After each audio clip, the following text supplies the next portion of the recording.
What's up guys, welcome back to Danny Talks Football right here on YouTube. I'm Daniel, we are back with another video. In this video we're going to be doing the first of a two-part series for now, which is rating some of the transfers from the summer. I've got 9 players in front of me for this video. I've got 9 players in front of me for the next video.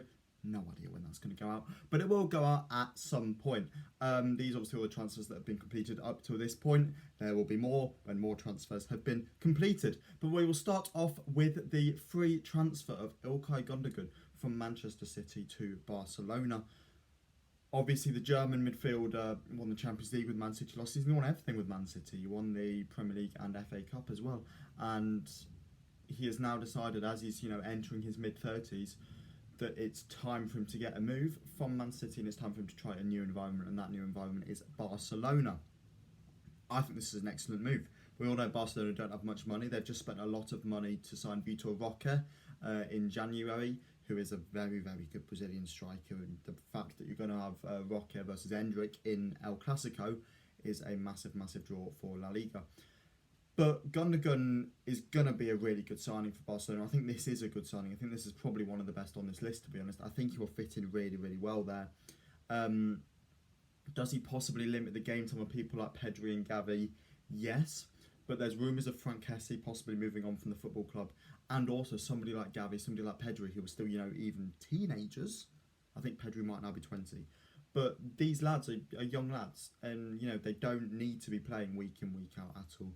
So the fact that you can now bring in Gündoğan, who can rotate between them, I think is an excellent buy, an excellent pickup. So because it's not a bias, he got him a free transfer. Again, those wages could possibly be a little bit inflated because it's a free transfer. But with Barcelona, you never know when those wages could actually be quite reasonable, if not really, really low. I think I'm going to give this one a 9 out of 10. I think it's a really, really good signing. I can't see any risk in it, to be honest. I think Gündoğan will do well there, and I think it's an excellent signing, so I'm going to give this one a 9 out of 10. Next up, we have Ruben Loftus-Cheek. Now, Loftus-Cheek obviously has left Chelsea, and he has joined AC Milan. This is a really, really interesting move. Loftus-Cheek joined Milan for 16 million euros. It's quite a cheap deal. I mean, it's not cheap. But for a player of Loftus-Cheek's standard, who has shown in the past that he can be a really, really good player, I think this could be a good pickup. But is Loftus-Cheek still that same player? I don't know.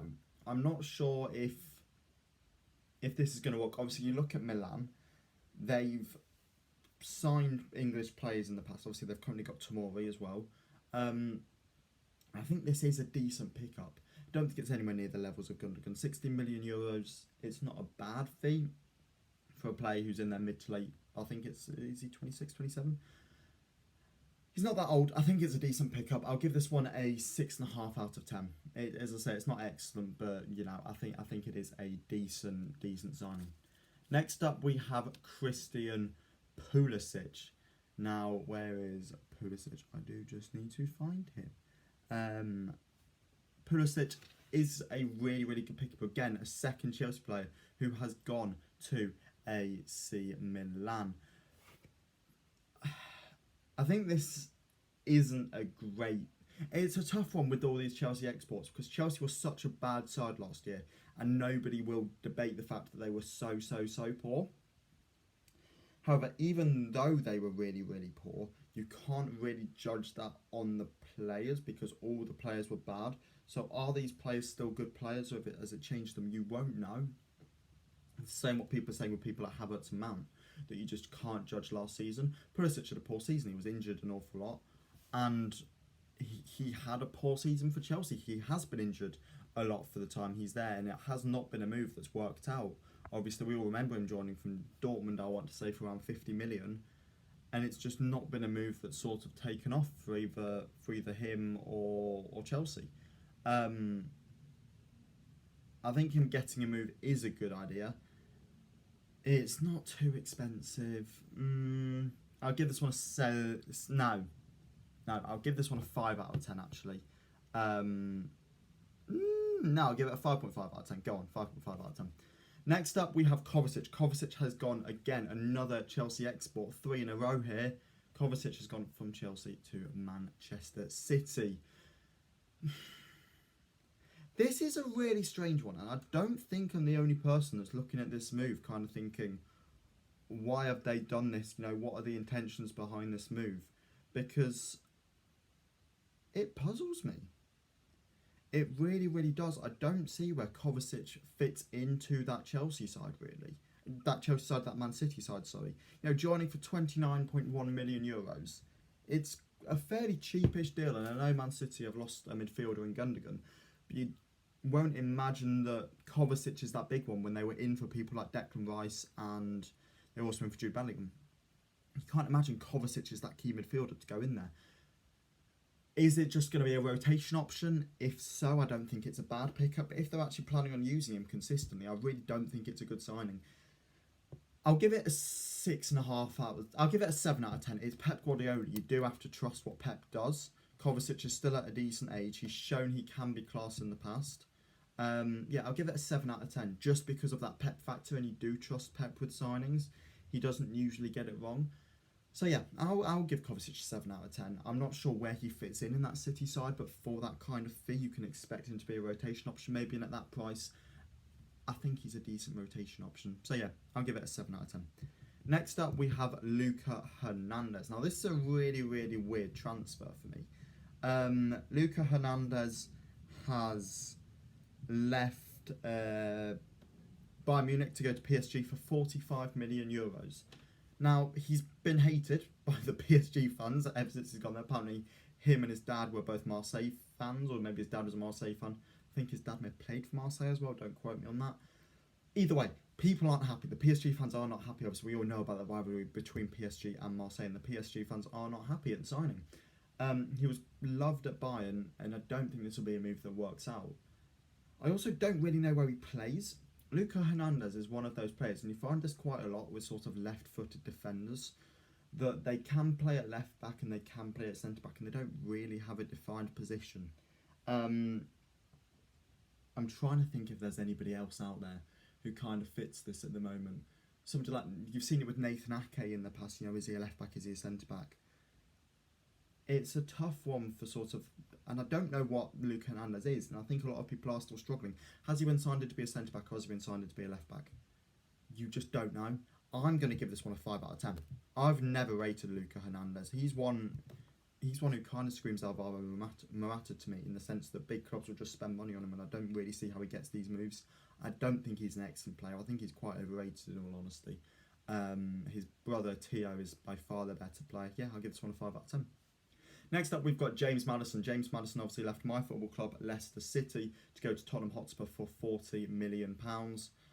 Spurs, this is a good deal. 40 million, you know, they got it wrapped up quickly. We all know that Leicester didn't want that transfer saga there, like they've had in the past with pretty much every single one of their big exports. They wanted the deal to get done quickly, and Spurs also wanted to get done quickly as well, with Newcastle's interest in the player.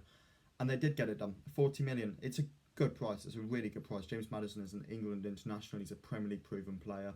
He gets goals. He gets assists. Sometimes he doesn't keep his mouth shut on social media.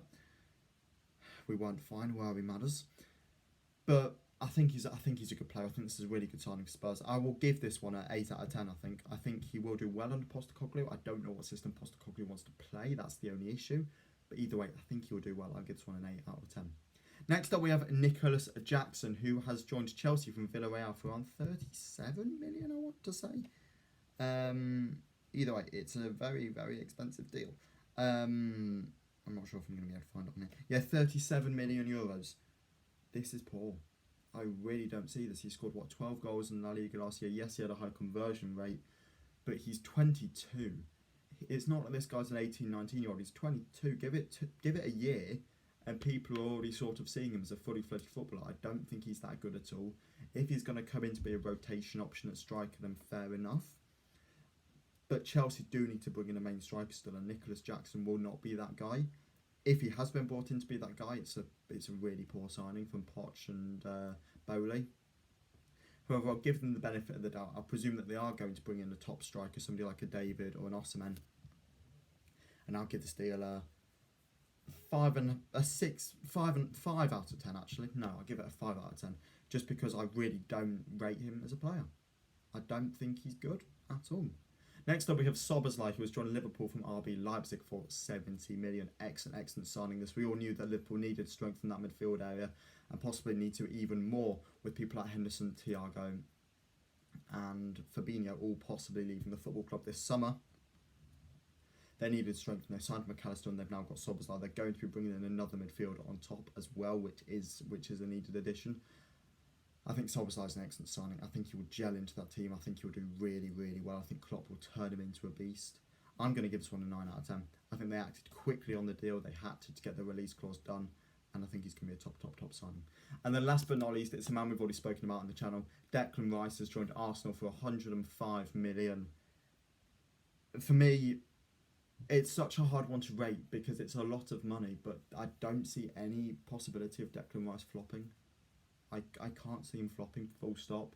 I think he'll be in that Arsenal midfield for the next 10 years. I'm going to give this one a 9 out of 10. Even though it's an awful lot of money, I think, it's worth the investment here because he's going to be in the Arsenal side for so long. I think it's fully worth the investment. But yeah, there we go. That is me rating some of the transfers for this summer. There will be a second video coming at you some point soon. I do hope you enjoyed the video. If you have, make sure to smash a like, make sure to subscribe to the channel, and I'll catch you all again in the next video. See ya!